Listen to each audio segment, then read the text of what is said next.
ഈ മൈക്കിൾ സിനിമയുടെ ഒരു അവസ്ഥ എന്ന് പറഞ്ഞാൽ ഈ സിനിമ ഇറങ്ങിയ സമയത്ത് ക്രിട്ടിക്സ് ഒക്കെ ഈ സിനിമയെ വിമർശിക്കുകയാണ് ഉണ്ടായത്. എന്നാൽ പിന്നീട് ഈ സിനിമ ഒരു ഫാൻ ഫേവറേറ്റ് ആയിട്ട് മാറുകയാണ് ഉണ്ടായത്. മൈക്കിൾ സിനിമയെ പറ്റിയുള്ള എൻ്റെ ഒരു അഭിപ്രായം എന്ന് പറഞ്ഞാൽ നിങ്ങൾക്ക് തന്നെ അറിയാം how much of a Michael fan I am എന്ന്. അപ്പോൾ ഓണസ്റ്റായിട്ട് എനിക്ക് തോന്നിയൊരു കാര്യം എന്ന് വെച്ചാൽ ഈ മൈക്കിൾ സിനിമ ടോപ്പ് നോച്ചാണ്. അതിൻ്റെ ക്രാഫ്റ്റ് വൈസ്, പിന്നെ അതിലെ അഭിനേതാക്കളുടെ പ്രകടനം, ഇതൊക്കെ വളരെ മികച്ച ഒരു പ്രകടനങ്ങളൊക്കെ ആയിരുന്നു. എന്നാൽ ആസ് എ ഹോൾ സിനിമ മൊത്തത്തിലെടുത്താൽ സെക്കൻഡ് ഹാഫിൽ നിന്ന് പിന്നെ അങ്ങോട്ട് ടുവേഴ്സ് ക്ലൈമാക്സിലായിട്ട് സിനിമ ഇങ്ങനെ താഴോട്ടാണ് പോകുന്നത്. അതിൻ്റെ ഒരു സിമിലർ ആയിട്ടുള്ള ഒരു ഉദാഹരണം പറഞ്ഞാൽ, ഏറ്റവും നല്ല എക്സാമ്പിൾ പറഞ്ഞാൽ ബൊഹീമിയൻ റാപ്സോഡി എന്ന് പറഞ്ഞ സിനിമയുണ്ട്. അത് മൈക്കിൾ ജാക്സന്റെ തന്നെ സിമിലർ ആയിട്ടുള്ള, അതായത് ഇപ്പൊ ഫ്രെഡി മെർക്കുറി എന്ന് പറഞ്ഞ ഒരു ആർട്ടിസ്റ്റിന്റെ മ്യൂസിക്കൽ ബയോപിക് ആണ്. അപ്പോൾ ആ സിനിമ കാണുമ്പോൾ നമുക്ക് കിട്ടുന്ന ഒരു ഹൈ ഉണ്ട്. ആ സിനിമയുടെ ക്ലൈമാക്സിലോട്ടൊക്കെ വരുമ്പോൾ സിനിമ ഇങ്ങനെ കയറുന്നൊരു സാധനമുണ്ട്. അങ്ങനത്തെ ഒരു വാവ് ഫാക്ടറൊക്കെ മൈക്കിളിന്റെ കാര്യത്തിൽ വളരെ ലാക്കിംഗ് ആയിട്ടാണ് എനിക്ക് പേഴ്സണലി തോന്നിയത്. ഇതിന് പല പല കാരണങ്ങളുണ്ട്. ഒന്ന്, ഈ ജാക്സൺ ഫാമിലിയിൽ നിന്ന് ഈ സ്ക്രിപ്റ്റ് പലതവണ പല റെസ്ട്രിക്ഷൻസും ഒക്കെ കാരണം, അതായത് ഇപ്പൊ ജീവിച്ചിരിക്കുന്ന പല ആളുകളിലേക്ക് ഹേർട്ട് ചെയ്യാത്ത രീതിയിലും അങ്ങനെ പല പല രീതിയിൽ തിരുത്തലൊക്കെ വരുന്നതുകൊണ്ടായിരിക്കാം ഇപ്പൊ അച്ഛനാണ് ഇതിൽ മെയിൻ ആയിട്ട് എപ്പോഴും വില്ലനായിട്ട് വരുന്നത്. എന്നാൽ പിന്നീട് ശരിക്കും പറഞ്ഞാൽ അച്ഛൻ മാത്രമല്ല, പിന്നെ ഈ മൈക്കിൾ വലിയൊരാളായിട്ട് മാറുമ്പോൾ ഈ ബ്രദേഴ്സിനൊക്കെ ഈഗോ ക്ലാഷ് ഉണ്ടാവുന്നുണ്ട്, പ്രശ്നങ്ങളൊക്കെ ഉണ്ടാവുന്നുണ്ട്.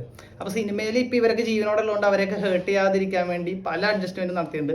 പിന്നെ ത്രൂ ഔട്ട് സിനിമയിൽ അച്ഛനാണ് ഇങ്ങനെ വില്ലനായിട്ട്, അതായത് സിനിമ മൊത്തം സെക്കൻഡ് ഹാഫിൽ ഇത് തന്നെയാണ് പരിപാടി. എന്നാൽ അത് മാത്രമാണോ മൈക്കിൾ ജാക്സൺ എന്നുള്ള ഒരു എന്താ പറയുക, ഒരു പയനീർ, മ്യൂസിക് ഇൻഡസ്ട്രീനെ റെവല്യൂഷനൈസ് ചെയ്ത ഒരാൾ.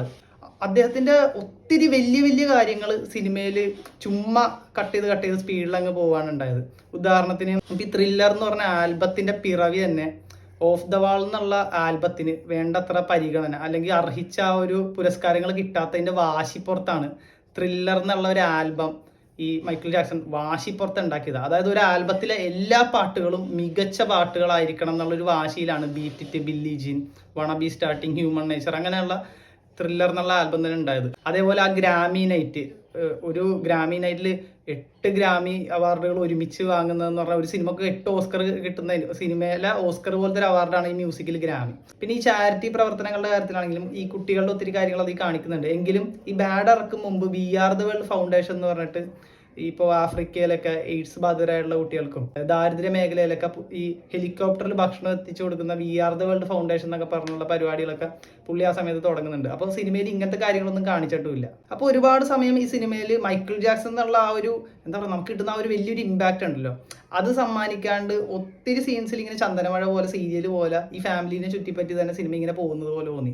അപ്പോൾ പല സമയത്തും മൈക്കിള് അതിൻ്റെ ആ കുടുംബത്തിന്റെ നിഴലില്, ആ ഫാദറിന്റെ ഒക്കെ നിഴലില് ഇയാൾ വളരെ ചെറുതായി പോകുന്ന പോലത്തെ ഒരു തോന്നലും എനിക്ക് ഫീൽ ചെയ്തായിരുന്നു. ഇപ്പോൾ ബൊഹീമിയൻ റാപ്സോഡിയുടെ ക്ലൈമാക്സ് എടുത്താൽ നമുക്കറിയാം ലൈവ് എയ്ഡ് നടക്കുന്നതിൻ്റെ ഒപ്പം തന്നെ പാരലായിട്ട് ഒത്തിരി കാര്യങ്ങൾ സംഭവിക്കുന്നുണ്ട്. അവിടെ ഗേൾ ഫ്രണ്ട് ഫ്രെഡി മെർക്കുറിയുടെ ഐഡന്റിറ്റി ഗേ ആണെന്ന് മനസ്സിലായിട്ട് അവർ ഹെൽത്തി ആയിട്ട് പിരിയുന്നുണ്ട്. അതിൻ്റെ ഒപ്പം ഈ ലൈവ് എയ്ഡ് നടക്കുമ്പോൾ അവിടെ ചാർട്ടിൽ ഇത് കയറുന്നത് കാണിക്കുന്നുണ്ട്. അതേപോലെ തന്നെ ഈ മൈക്കിളിന്റെ ക്ലൈമാക്സിൽ എന്ന് വെച്ചാൽ ബാഡ് ടൂറിന്റെ ബാഡ് ചുമ്മാ അങ്ങ് കൺസേർട്ടായിട്ട് അങ്ങ് കാണിക്കുന്നത്. പക്ഷെ സത്യത്തിൽ അവിടെ അത് അന്ന് സംഭവിച്ച കാര്യങ്ങൾ എന്ന് പറഞ്ഞാൽ അതിലും ഒത്തിരി കാര്യങ്ങൾ പാരലായിട്ട് അവിടെ നടക്കുന്നുണ്ട്.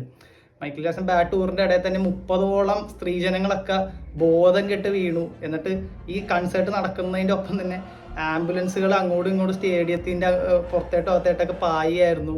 ഇങ്ങനെ ഒത്തിരി കാര്യങ്ങളുണ്ട് സിനിമയിലപ്പോൾ. അങ്ങനെയുള്ള എലമെന്റ്സ് ഒക്കെ വന്നെങ്കിൽ ഒന്നും കൂടി സിനിമ കയറിയേനെന്ന് എനിക്ക് തോന്നി. അപ്പോൾ ഇതാണ് മൊത്തത്തിൽ മൈക്കിൾ സിനിമയെ പറ്റി എനിക്ക് തോന്നിയത്. എന്നാൽ സിനിമയുടെ ക്രാഫ്റ്റ് വൈസ്, അതിൻ്റെ സിനിമാറ്റോഗ്രഫി, അതിൻ്റെ മ്യൂസിക്, ഇവരുടെ ആക്ടേഴ്സ് എല്ലാം വെറുതെ ടോപ്പ് നോച്ചുമാണ്.